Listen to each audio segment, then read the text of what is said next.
Assalamualaikum warahmatullahi wabarakatuh. Selamat berjumpa pada pembelajaran daring kita. Semoga kalian tetap sehat dan selalu menjaga semangat. Tujuan pembelajaran kita kali ini adalah agar kalian dapat melukiskan sinar-sinar istimewa. Jika cahaya mengenai permukaan yang jernih, maka akan mengalami dua peristiwa. Yang pertama, dibiaskan, dan yang kedua, dipantulkan. Yang dibiaskan contohnya seperti ini, yang dipantulkan adalah contohnya seperti ini. Nah, pembiasan cahaya ini akan kita pelajari dalam bahasan tentang lensa. Nah, sekarang yang akan kita bahas adalah pemantulan cahaya. Ini adalah suatu gambar. Pernahkah kamu mengamati gejala seperti pada gambar ini? Pasti pernah ya. Fenomena apa yang terjadi pada gambar tersebut? Ya, fenomena pemantulan. Dapatkah kamu menunjukkan fenomena lain yang serupa dengan ini? Ya, ketika kita sedang bercermin.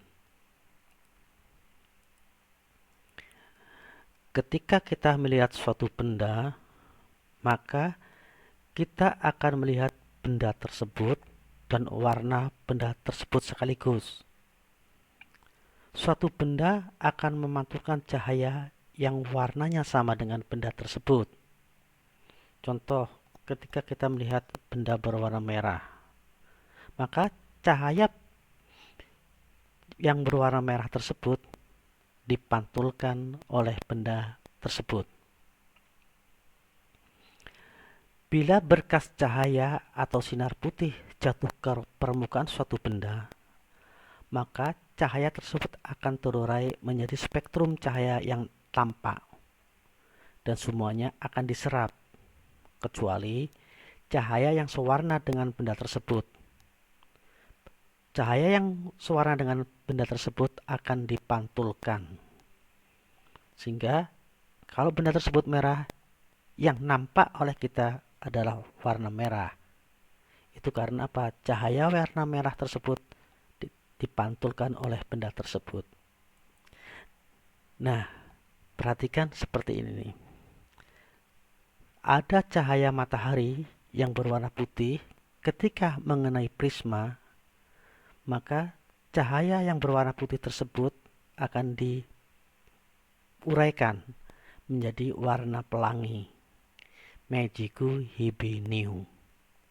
Nah ini, gejala semacam ini bisa kamu lihat pada waktu pas misalnya hujan.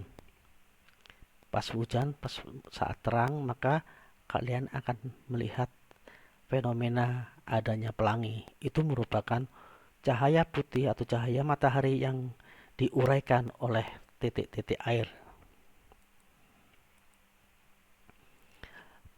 Pemantulan merupakan salah satu fenomena penting yang paling mendasar untuk menjelaskan kejadian-kejadian yang terjadi pada cermin. Nah, pada pertemuan kali ini kita akan membahas tentang cermin cekung. Nah, dalam keseharian kita, cermin cekung dapat kita lihat contohnya pada spion mobil nih. Sehingga jarak yang jauh dapat kita lihat dari spion. Ya. Kemudian reflektor lampu, misalnya lampu senter nih. Sehingga sinar yang akan terurai atau membias akan dikumpulkan sehingga sinar akan menjadi terang. Nah, sekarang kita akan membahas tentang beberapa istilah pada cermin cekung. Kita lihat gambar berikut ini. Nah, ini adalah cermin cekung. Kemudian ini garis ini namanya sumbu utama. Kemudian titik P ini adalah titik pusat kelengkungan cermin. Kemudian titik O ini adalah vertex atau titik pusat bidang cermin. Kemudian titik ini adalah titik fokus atau F. Kita kenal juga ada namanya istilah jari-jari kelengkungan. Jari-jari kelengkungan ini adalah jarak antara P ini sampai O. Kemudian kita kenal juga dengan istilah jarak fokus atau F kecil ini. F kecil ini adalah jarak antara F sampai dengan O.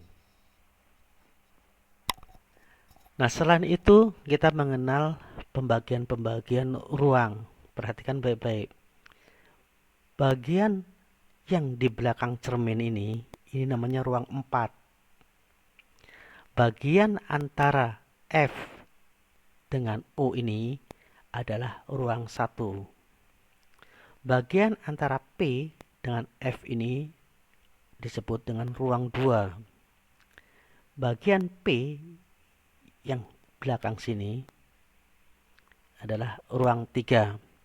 Jadi dalam cermin cekung itu ada 4 ruang. Ruang 1, ini ruang 2, ini ruang 3, dan ini adalah ruang 4. Nah, kita coba mengilustrasikan kalau kita ingin melukiskan suatu skema cermin cekung. Perhatikan, seandainya ini dianggap sebagai cermin bulatan ini, kemudian ini adalah pusat kelengkungan cermin, kan? Jadi jarak ini ke sini namanya adalah jari-jari cermin. Kemudian di sini misalnya, nah sekarang kita tutup, maka gambar akan nampak seperti ini. Ini adalah cermin cekung. Kemudian ini adalah sumbu utamanya. Ini adalah titik pusat kelengkungan. Dan ini adalah vertexnya. Ini adalah titik fokus. Nah, sekarang kita akan mencoba mengenali sifat-sifat sinar istimewa pada cermin cekung. Jadi cermin cekung itu memiliki beberapa sinar istimewa. Kita perhatikan coba, ini cermin cekung. Kemudian ini adalah sumbu utama. Ini adalah pusat kelengkungan cermin. Dan ini adalah titik fokus. Nah, sekarang yang akan kita bahas tentang sinar istimewa yang pertama. Sinar istimewa yang pertama adalah jika sinar datang sejajar dengan sumbu utama, maka sinar tersebut akan dipantulkan melalui titik fokus. Perhatikan baik-baik.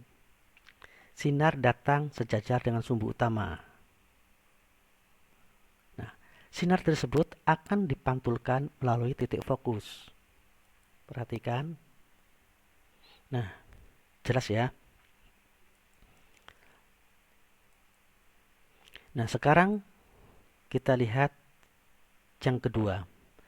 Ini adalah cermin cekung. Kemudian ini adalah sumbu utama. Ini adalah titik pusat kelengkungan. Ini adalah titik fokus.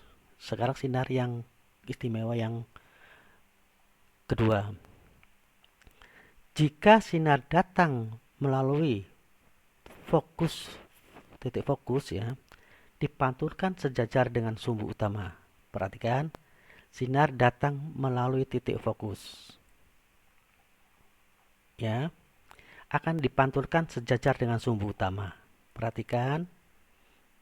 Ya.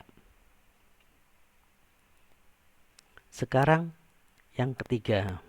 Ini adalah cermin cekung. Ini adalah sumbu utama. Ini pusat kelengkungan. Ini fokus. Nah, untuk sinar yang ketiga. Jika sinar datang melalui pusat kelengkungan cermin, maka sinar tersebut akan dipantulkan kembali melalui pusat kelengkungan cermin. Perhatikan, sinar datang melalui pusat kelengkungan cermin. Kemudian, sinar tersebut akan dipantulkan melalui pusat kelengkungan cermin juga. Perhatikan. Nah, demikianlah tentang sinar-sinar istimewa pada cermin cekung. Jadi ada 3 sinar istimewa. Sampai di sini pertemuan kita. Mudah-mudahan bisa kalian pahami. Dan kalau kalian belum paham, maka putar lagi video ini dan cermati sampai kalian paham betul. Saya akhiri sampai di sini. Wassalamualaikum warahmatullahi wabarakatuh.